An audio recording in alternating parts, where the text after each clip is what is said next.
All right, फिर was I this A. All right, A B C D की length 4 है, तो अब ज़ीरो असाइन हो चुका है। ठीक है, पहली बार लूप चलना स्टार्ट हो चुका है। तो अब एक्स की वैल्यू चेंज होके हो गई है ए। ठीक है, अब प्रिंट एक्स की वैल्यू अब क्योंकि ए हो चुकी है तो ए प्रिंट हो जाएगा, आउटपुट हमारा आ जाएगा ए। फिर दोबारा लूप रन होगा, दोबारा for I in range length X. ठीक है, अब एक्स की value A B C D नहीं रही, अब एक्स की वैल्यू ए हो चुकी है। यहाँ पे एक बार लूप चला तो एक्स की वैल्यू ए यहाँ पे असाइन हो गई, तो एक्स की वैल्यू तो अब ए हो चुकी है। ठीक है, तो ए की वैल्यू असाइन हो गई है यहाँ पे। तो अब जो लेंथ है इस फंक्शन की वो हो जाएगी 1, क्योंकि एक सिंगल एलिमेंट है तो दिस विल बी 1। तो रेंज फंक्शन में मैंने बताया था स्टार्टिंग वैल्यू 0 होती है, एंडिंग वैल्यू 1 होती है, एंडिंग वैल्यू इंक्लूड नहीं की जाती है। ठीक है, तो उसकी वजह से खाली अब ये लूप एग्जीक्यूट नहीं हो सकता। ठीक है, क्योंकि अब पहले एक बार रेंज में ज़ीरो यूज़ हो चुका है, zero is already being used. Okay, तो अब ज़ीरो यूज़ हो चुका है तो वन अब यूज़ हो नहीं सकता। तो अगर ज़ीरो यूज़ हो चुका है, वन यूज़ हो नहीं चुका। ज़ीरो क्यों यूज़ हो चुका है? पहले लेंथ 4 थी तो 0 1 2 3 4 था, तो ज़ीरो एक बार यूज़ हो चुका है। या तो यानी अब क्या होगा, अब कोई और वेरिएबल तो है नहीं, यानी लूप का एग्जीक्यूशन अब रुक जाएगा, फॉर लूप बंद हो जाएगा। क्यों हुआ? क्योंकि ज़ीरो की वैल्यू ऑलरेडी यूज़ हो चुकी है, वन की वैल्यू यूज़ हो नहीं सकती क्योंकि वो मैक्सिमम वैल्यू है लेंथ की। ठीक है, तो अब लूप रुक जाएगा, तो खाली एक ही बार ए प्रिंट होगा, thus our correct answer will be option number A. Then all of these questions I think you should do yourself. Oh, some questions are repeated. My bad, I must have typed them twice. Never mind, but here's the difference between them. This here is the difference. This time an ABCD will be printed. Okay, an ABCD will, why will be an ABCD printed? The reason is only after ABCD has been printed was. Okay, it's nice little program. Then none इसका correct option हो जाएगा none of the mentioned, क्योंकि पहले एक बार A B C D print होगा, तो ए B C D खाली एक बार प्रिंट होगा, तो it's in the none of the mentioned. Then this I told you not iterable. और अब ये देखो, लिस्ट के अंदर अंदर हम लोग फॉर लूप चलाएंगे तो खाली लिस्ट के जो कीज़ होती हैं, कीज़ ही इटरेट होती हैं। यानी अगर हम इसको प्रिंट कराएंगे तो केवल इसकी कीज़ प्रिंट होंगी, वैल्यूज़ प्रिंट नहीं होंगी। तो वो कीज़ हमारी होंगी 0 1 2, तो this answer will come out to be 0 1 2। Okay, तो डिक्शनरीज उनकी उन पे डिटेल्ड वीडियो भी अभी बनाता हूँ। Okay, so this was our loops, this was complete our loops. Then now what can we do? Next topic that we have are strings. Okay, strings are basically text literals. They are the containers or the literals that store string value or the text value. ठीक है, तो text के सारे characters एक उसके अंदर store होते हैं, एक डेटा टाइप के अंदर स्टोर होते हैं, जिसको हम लोग बोलते हैं एस्काई, एस्काई कोड्स जिसे हम बोलते हैं। ठीक है, तो एस्काई कोड्स के अंदर हर नंबर की अपनी एक वैल्यू होती है। वो वैल्यूज़ को पढ़ना ना पढ़ना ज़रूरी नहीं है, भाई पास देख सकते हो। ठीक है, कि क्या क्या वैल्यूज़ होती है। तो इसमें वैल्यूज़ के बारे में हमें क्या पता होना चाहिए? हमें ये पता होना चाहिए कि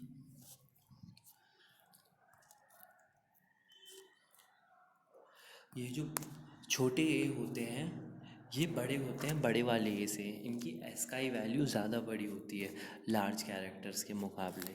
ठीक है, तो ये एक बात बस पता होनी चाहिए। अगर मैं ये देखो A is greater than A print कराता हूँ तो आंसर देखो क्या आएगा।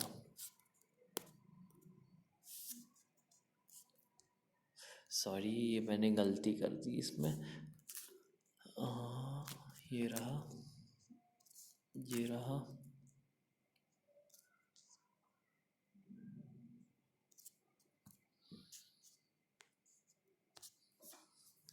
ट्रू, यानी स्मॉल ए के एस्काई कोड की वैल्यू बड़े ए से ज़्यादा बड़ी है। ठीक है, ये बस खाली पता होनी चाहिए कि smaller characters have bigger ASCII codes than the larger one. ठीक है, अब जो दूसरी चीज़ होती है स्ट्रिंग्स में, वो होती है स्ट्रिंग्स की इंडेक्सिंग। ठीक है, तो स्ट्रिंग की इंडेक्सिंग हम कैसे कर सकते हैं? मान लीजिए एक स्ट्रिंग है hello,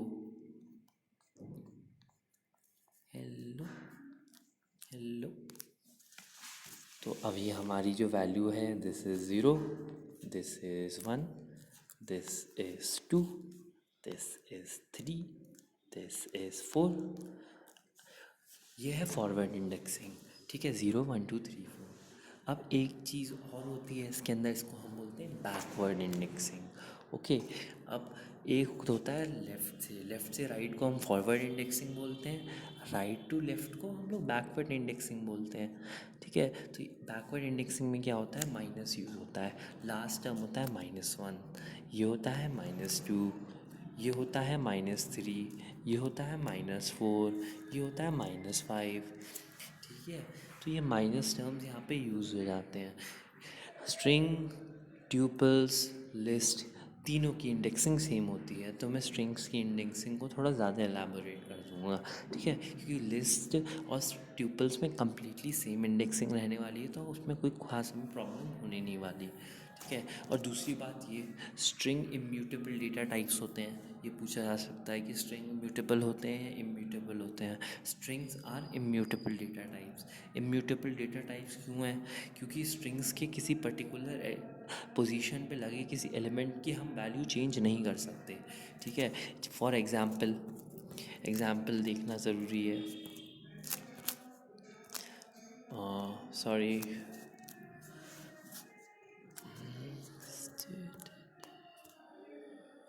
now I have printed this is hello.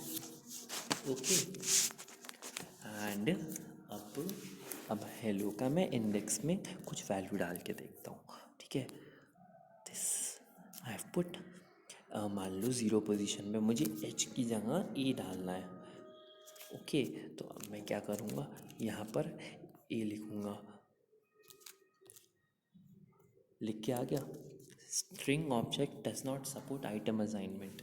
इसका मतलब ये है, जो हमारा स्ट्रिंग है, हमारा जो भी स्ट्रिंग है वो इम्यूटेबल है, म्यूटेबिलिटी सपोर्ट नहीं करता। अब हम लोग दूसरी चीज़ करते हैं, दूसरी चीज़ है वो है एलिमेंट्स निकालना। इसके लिए हमें थोड़ा सा बड़ा वर्ड चाहिए होगा। ठीक है, तो उसका बड़ा वर्ड हम लोग करते हैं।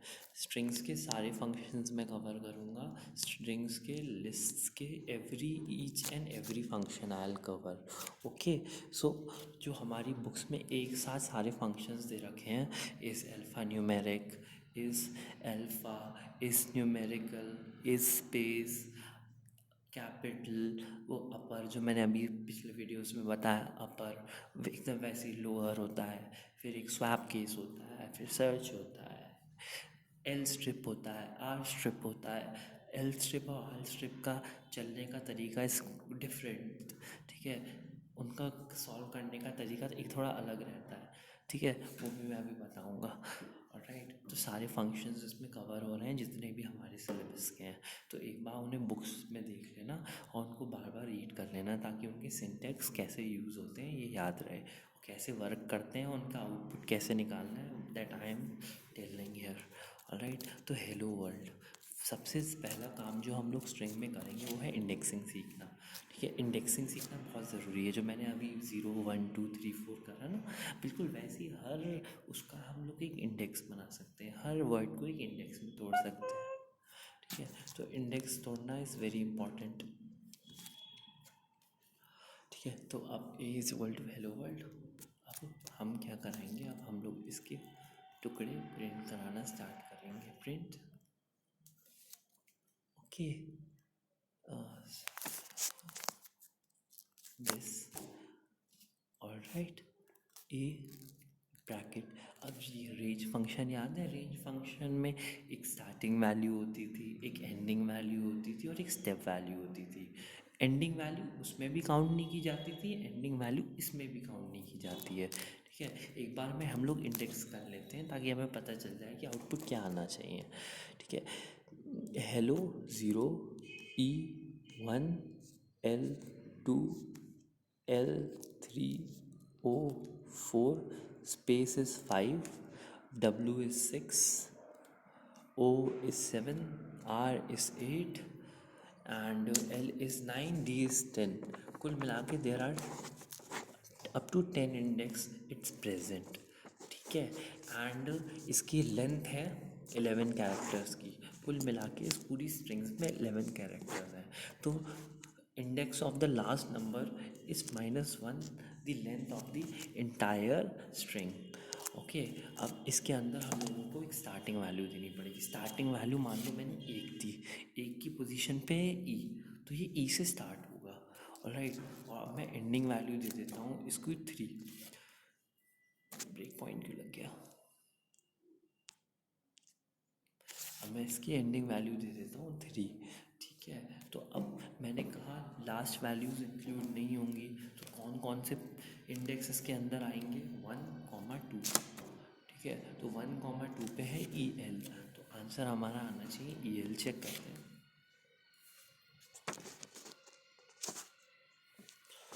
ये देखिए, यहाँ पे मैंने स्ट्रिंग पूरी नहीं करी, इसकी वजह से एरर आ गया।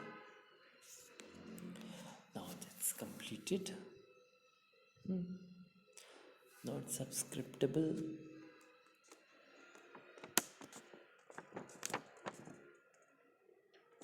ये देखिए, मैंने प्रिंट में गलत ब्रैकेट्स यूज़ करे हैं, ये देखिए गलत बात है ये। ऐसे सिंटेक्स एरर करना, जैसे ई एल मैंने बताया ई एल आएगा। अब दूसरी है, हम लोग स्टेप वैल्यू कैसे यूज़ करें। ठीक है, स्टेप वैल्यू को यूज़ करने का तरीका, मान लीजिए 6 है और मैंने इसकी स्टेप वैल्यू दे दी 2।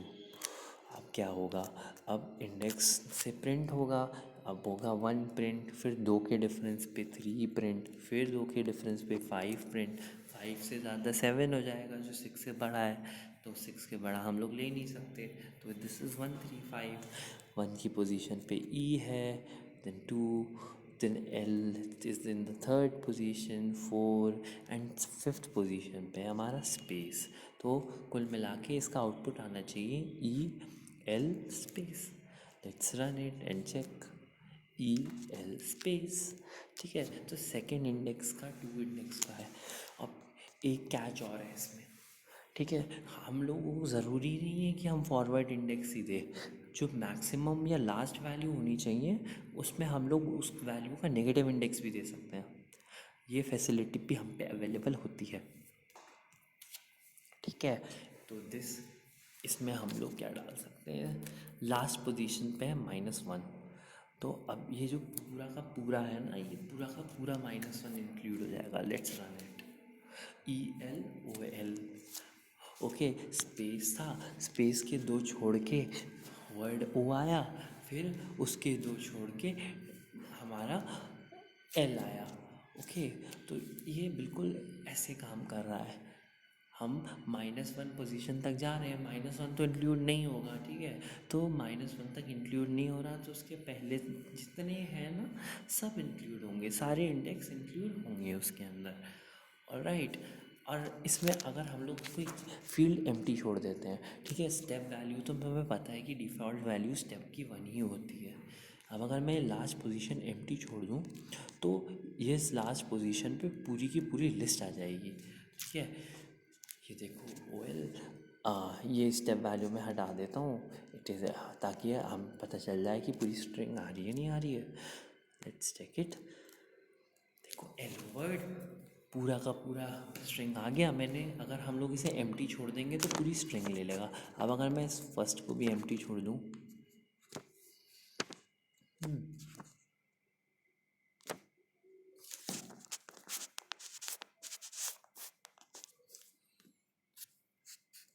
तो पूरा का पूरा वर्ड फाइल आ गई। अब इसको स्टार्टिंग से एंडिंग का हमें पता है। अब हम लोगों को इसको रिवर्स प्रिंट कराने का एक तरीका होता है। रिवर्स नंबर्स प्रिंट कराने का तरीका ये देखो, डॉट डॉट -1। अगर हम लोग इसको ऐसे लिखते हैं तो उल्टी इंडेक्सिंग चलती है और ये पूरी स्ट्रिंग उल्टी प्रिंट हो जाती है। DLROWOLLEH, ठीक है। तो ये इंडेक्सिंग के कुछ 4-5 क्वेश्चंस हैं हमारी बुक में, वो मैंने तुम्हें समझा दिए। देखो +1 में जो स्टार्टिंग इंडेक्स है वो छोटा होना चाहिए और जो बड़ा वाला इंडेक्स है वो बड़ा होना चाहिए। बड़ा केवल नंबर्स के हिसाब से नहीं, क्योंकि हम लोग फॉरवर्ड इंडेक्स या बैकवर्ड इंडेक्स दोनों यूज़ कर सकते हैं। तो हमें वर्ड के अंदर देखना है कि ये जो लेफ़्ट वाला इंडेक्स है ये राइट वाले इंडेक्स से बड़ा, राइट वाला इंडेक्स लेफ़्ट वाले इंडेक्स से आगे आना चाहिए स्ट्रिंग में। और अगर हम लोग स्टेप वैल्यू नेगेटिव यूज़ कर रहे हैं तो इसका एग्जैक्ट अपोजिट होना चाहिए, ठीक है, वरना तो कभी लूप एंड होगा ही नहीं। तो इसीलिए इसको उल्टा करते हैं। राइट, तो ये थी हमारी स्ट्रिंग की इंडेक्सिंग। अब स्ट्रिंग के अंदर 2 चीज़ें और होती हैं, वो होती है कंकैटिनेशन और मल्टीप्लिकेशन। तो हम लोग कंकैटिनेशन और मल्टीप्लिकेशन देखते हैं क्या होता है। कंकैटिनेशन हमारा ऑपरेटर है प्लस, जैसे नंबर्स ऐड होते हैं वैसे ही स्ट्रिंग्स ऐड होती है, पर स्ट्रिंग्स का एडिशन कम्प्लीटली डिफरेंट होता है नंबर्स से, खाली ऑपरेटर सेम होता है। For example hello